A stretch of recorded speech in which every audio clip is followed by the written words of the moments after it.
When governments want to silence dissent, they don't always send police. Sometimes they just pull the plug.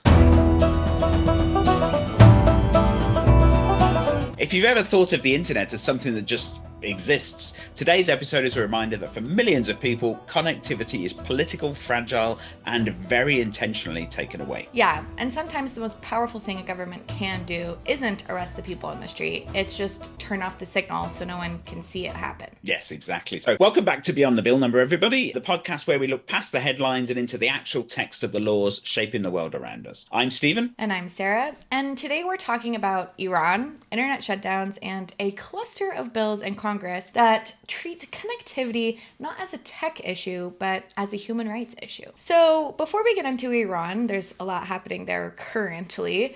I understand that in the UK, you guys are almost the exact same as Iran, where you're just completely taking away all of your rights for the internet, right? Yes.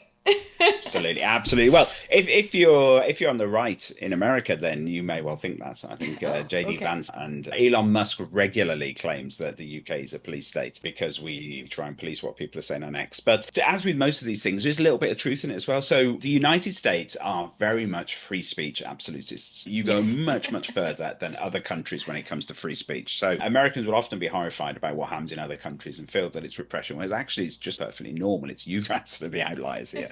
So in the UK, we have a number of laws that potentially restrict what people are allowed to say and do. So the first one that people are a bit more familiar with, the Online Safety Act of 2023. Now, that was about forcing platforms to remove illegal content, and very illegal, very offensive content. So, child porn, terrorism stuff, all of that kind of thing. But in a way, what we are saying to big tech companies, and this is where Elon Musk obviously gets upset, is no, you're not allowed on X to allow it to undress young girls. That's just not acceptable. And so they were actually investigating X, and there was a lot of talk of banning it in the UK actually because of the recent thing. Now, obviously Elon Musk at first was saying it's fine, you're putting bikinis on girls, what's wrong with that? But he's now rolled that back actually, and they are changing X, so that one looks as though it's being sort of rolled back. But there are other laws that also restrict what you're allowed to say and do. The key one being the 2003 Communications Act. So this one had been around for a long time, and a right-wing government at the time brought this in. And the Communications Act makes sending grossly offensive, indecent, or menacing messages over public electronic networks an offence. So that includes social media, and also causing annoyance or anxiety. So what it basically does is say you're not allowed to harass people online, and if you do, then that's an offence. But it's, as with most laws, it's a little bit vague. How do you interpret it? How do you interpret grossly offensive? How do you interpret menacing or causing anxiety? What level of anxiety are we talking about here? So it's quite difficult. And particularly when you couple that with hate crime legislation. So it's for a long time here, hostility based on race, religion, sexual orientation, all of that kind of stuff is illegal, right? You're not allowed to harass people on the basis of the fact that they're gay or they're black or whatever. But there's a very grey area here. So if you say, for example, I hate black people, that shouldn't be illegal, right? Unpleasant thing to say, but it shouldn't be illegal. Whereas if you say to somebody, I want you to go out and kill black people, then that is illegal.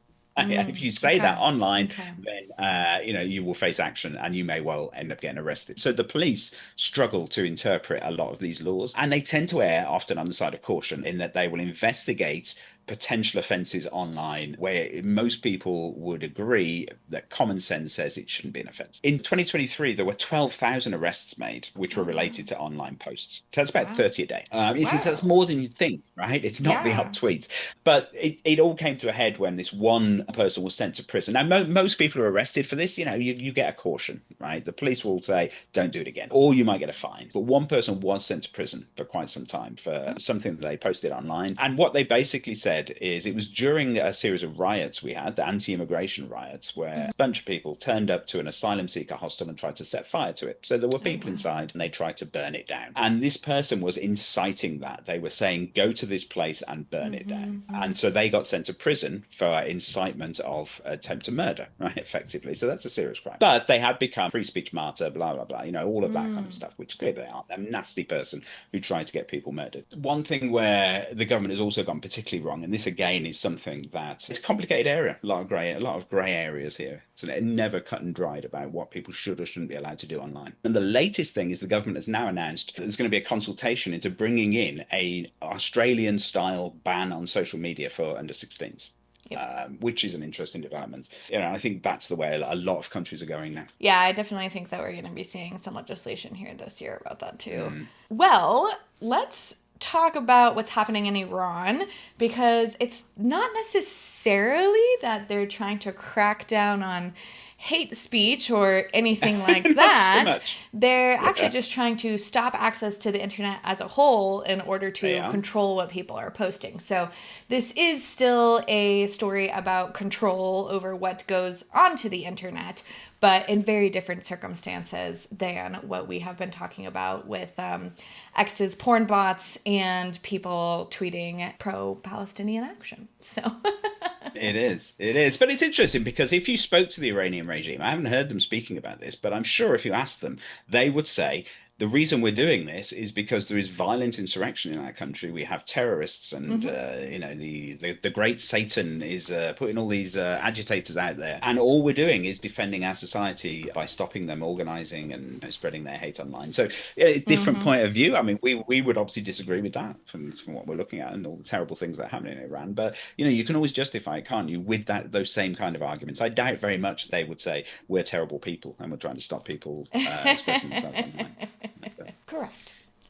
Okay, so, well, yes, let's get into it then. So before we get into the build numbers, the acronyms, all of the committee referrals and so on, why don't you set the scene for us? So what has been happening in Iran that brought all of this back onto Congress's radar? Yeah, so late in 2025 and early into this year, 2026, protests spread across Iran again. And you might remember some protests from a few years ago, but these started a little bit differently. These started actually from Iranian businesses going to the streets over an affordability crisis. We're seeing that all over the world.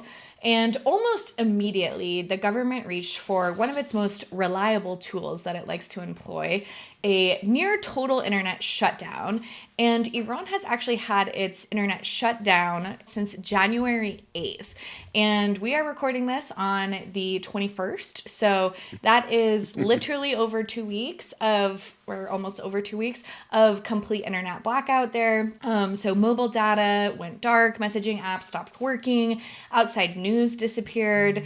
It's not a glitch. It's a very distinct strategy of the regime. Yes, so no one's claiming that, so the network went down, what are we going to do? It's very deliberate. Right, exactly. And these blackouts couldn't be anything more than what is described as deliberate, and might be for what you had just said of Iran trying to say that, there's this violent uprising and we need to quash it and we don't want people inciting violence online or whatever. But they're really isolating the protesters, disrupting any type of organizing that could be happening, and preventing the outside world seeing what's happening there on the ground.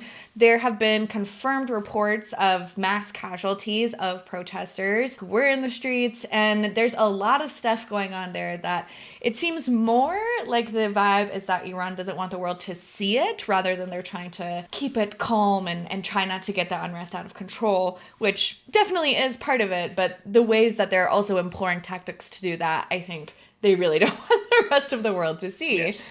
And this playbook is not new. It's rooted in lessons that the regime learned during the Woman Life Freedom protests back in 2022 and 2023. All right. Okay, so let's rewind a little bit then. Why does that movement matter so much for understanding what's happening today and the legislation that's being proposed? This is because the Woman Life Freedom protests are really a turning point in Iran, but also in the general world's view of what's going on in Iran. This was one of these protests that really broke through the zeitgeist of most people. When this protest started, it was when a lot of us got a true understanding of what it could actually mean to be a woman there living under the Taliban, and with these types of laws there that are for the morality laws. And they have this group of police there called the morality police. And it's a very male-dominated, controlled society where only a man's point of view about something matters, and women are subjected to a lot of hurt and honestly very terrible things. And this all begun after Masha Amini died in morality police custody. And it was because she wasn't wearing the correct head covering that they want the women to wear to, remain modest. And this quickly became something bigger. Women were cutting their hair off in the streets. They were dyeing it blue. It was a huge protest. It was everywhere. There was a lot of chants for women life freedom all over the place. And it was a real nationwide challenge to the state authority, the gender discrimination that they tried to impose there, and this general overall repression of what it is to live in Iran. And the government learned throughout this. The regime just didn't let this happen without learning their lessons. Connectivity fuels protest, and it's how people organize. It's how abuses are documented, and it's how the diaspora stays connected to what is happening. It's also how the international community pays attention and starts really caring about these issues as well. Yes, it's interesting, isn't it? It's almost like, yes, it's okay to abuse your citizens. I mean, it's not okay, but we're not going to pay that much attention to it. But if you cut the internet off, that's terrible. Why would you do that? So the internet does become a pressure point. Yeah, exactly. Shutdowns weren't ad hoc anymore. They were repeatable tools of governance. And when the world saw that these people were rising up, fighting for their rights, and then also the atrocities that were happening while they were doing this, it really did fuel the movement. Again, both in Iran and the global stage, people are talking a lot about what's happening there. It's a lot having to do with the amount of people that were killed after the internet was shut off. But this internet blackout for so many days is just crazy. And when you think about how much it's influencing the people living there, the protesting, or, even if people are just trying to live, there's a lot of crazy stuff happening that just can't get out because there is no way for it to get out. So yeah, this is the backdrop that these lawmakers are looking at when they are proposing this bill that we're about to talk about. So Congress isn't just reacting to Iran and this kind of shut off. It's kind of reacting to the realization that information control in itself is a really true form of power. It is. And it's somehow deeply sinister, isn't it? A few years ago, before we had this universal coverage of cameras and the internet and so on, it wouldn't have been such a big issue. But nowadays, the idea that you can't upload something to the internet when something terrible happens seems to make everything so much worse because it's happening sort of behind closed doors. It's happening in darkness. But this obviously was the norm for most of human history. It's just now that we can show that spotlight. But it's such a good thing, and that's why we do need to keep the internet on. Okay, so having said that, I think we all agree that we would like to help Iran as much as possible get their story out. So let's get into the actual legislation. The centerpiece here is HR 6469. So what is it and what does it actually do? Yeah, so HR 6469 is formally called the Feasibility Review of Emerging Equipment for Digital Open Media Act,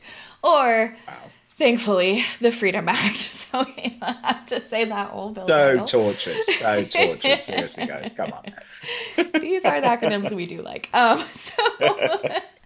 The first and kind of most important thing to understand is what this bill doesn't do.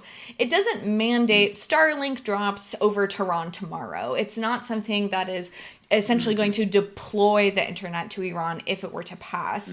It doesn't order agencies to get that hardware out there. Instead, it forces the US government to get really serious and honestly honest about whether alternative connectivity is actually viable for places around the world, but with a very intense focus on Iran. Okay, so this bill isn't so much about action then. It is a study bill, effectively. But it's not a fluff study. Often you find these bills we really don't know what to do, so let's just do a study. Then it looks like we're doing something, but we're never actually going to do anything. You think this one perhaps is a bit more serious than that? I do think it's more serious. I think probably when this was initially proposed, you probably couldn't have seen that we were going to be where we are now. And so I think maybe it was a fluff and now it's definitely serious. This is something that a lot of people who aren't even necessarily super engaged in the political world are knowing, that there's been this incredible shutdown and it's due to access constraints. And a lot of the reporting talks about, I have a friend of a friend has the access to Starlink and that's how I'm able to, get this reporting out or understand that my parents are alive or other things like that. But this bill directs the Secretary of State, working with the FCC and the Treasury Department, to produce a detailed report to Congress within 120 days of enactment. And that report has to evaluate whether emerging technologies like direct-to-cell satellite services and other non-traditional tools could provide reliable internet access in Iran without relying on regime-controlled infrastructure. Okay, so what kind of details then is Congress looking for in the report? Well, they're looking to get granular, I can tell you that. So this bill requires an assessment of a few things. The first is who owns and controls Iran's telecom infrastructure, then whether alternative systems can realistically bypass these state networks that they do have set up, and then how capable is the Iranian government at jamming or countering these emerging technologies that could theoretically be deployed, and then what the U.S. security risks are, both for users inside Iran and for U.S. interests in the region, but also for like supply chains of us smuggling in these devices and other things like that. So it's really kind of every single thing that you could possibly need to know seems to be unknown given this bill. But crucially, the report must be unclassified to the greatest extent possible. That is a huge deal there, and it's a really good thing to see. So this isn't something that's just going to disappear into the bowels of the State Department and never see the light of day again. No, they're going to have to publish it, and so the press can get hold of it, and it can be used as a driver for action as well. So that's a really nice thing to see. Yeah, and it is interesting to think about what that could mean even just for deploying it. If they decide that they do want to, then Iran knows that it's deployed, and maybe that'll kind of have a counterintuitive effect. But it also means that lawmakers, NGOs, researchers, even the public can evaluate these findings and find out more. And this isn't meant to disappear into a skiff is really what this is a lot of the stuff with the Middle East and trying to figure out anything like this is kind of, we're doing something and then you never hear about it again. But you can actually track this bill text, sponsors, and the status on BillTrack50.com. Yes, absolutely. Of course, we love open access to things. We love being able to read stuff. That's exactly why BillTrack50 is here, so everyone can read their bills. Okay, so you mentioned Starlink earlier. What's happening on the ground right now? So estimates suggest that there are around 50,000 clandestine Starlink terminals in use inside Iran. And they're keeping some people connected, but the Iranian government has started actively targeting these. And that raises questions that the bill is trying to surface. How do you smuggle in the hardware safely? How do you protect users from being identified and having it shut off, but then also facing the repercussions of having black market internet device where they're getting information out? And then what happens when connectivity itself is putting these people at risk relating to torture, murder, like whatever might be happening there? It's really kind of a very sticky, scary situation. It is. So this isn't just tech for optimism then. This seems like a very real thing. Yes, this is not the people who are like geeking out over the fact that Starlink is on United and their upload quality is so amazing. But HR 6469 treats connectivity as a strategic problem, not a gadget problem. And that is one reason that this issue really stands out. Yes. So the blog also talks about two other bills that aren't Iran specific, but still matter here. So let's start with having a look at Senate Bill 2480. Yeah, so that's the Telecom, Cybersecurity, and Transparency Act. It requires the Department of Homeland Security to publicly release the unclassified report of U.S. telecommunications insecurity 2022 within 30 days of enactment. 2022 report? Once this is like a blast from the past, isn't it? So is it all about airing our own dirty laundry? Yep, exactly that. And that is the point. So if the U.S. wants credibility when criticizing internet repression abroad, it has to be honest about its vulnerabilities at home. And this bill says that telecom security shouldn't live only behind these classified doors. Absolutely, absolutely. I think we can all agree with that. And then there's the Report Act, Senate Bill 848. So how does that one fit in? Yeah, so the Report Act requires senior federal officials to publish an unclassified report after terrorist investigations conclude. It outlines what happened, what failed, and what should change with a 5-year sunset. It's about accountability after crisis, and while it focuses on terrorism, it reinforces a broader theme running through these bills. The public deserves answers about how information systems fail. So if you zoom out there, what's the legislative through line here? Well, information is power. These bills operate in different lanes: foreign policy, cybersecurity, domestic security, but they all treat transparency and access as a core to democratic infrastructure. Whether it's an internet blackout in Tehran or a vulnerability in the US telecom networks, Congress is increasingly saying control over information shapes rights, accountability, and trust. Okay, so where does this leave us? Well, for Iranians facing this digital silence, HR 6469 is a step forward understanding and how that silence might eventually be broken. For everyone else, it's a signal that lawmakers are finally treating connectivity as more than just a technical convenience and loving the internet. But if you want to follow how these bills move, or don't for that matter, it is the US Congress after all, Bill Track 50 is the best way to see what's actually happening with these bills beyond just these press releases or, tweets, X, whatever, and these kind of splashy Instagram posts we're seeing. On that note, then, where are these bills at the moment? So the Freedom Act and the Report Act are in committee, I'm sure being diligently looked into. And the Telecom Cybersecurity Transparency Act, the one about that 2022 report, has in fact crossed over. So there's a little bit of movement then, which is always good to see. But of course, we need to remember that, as always, the real story is in the text. Yep, and that is what we do here. Look beyond that bill number at the text and context. So thanks for listening to Beyond the Bill Number. If you like this episode, subscribe, share it, and we'll see you next time.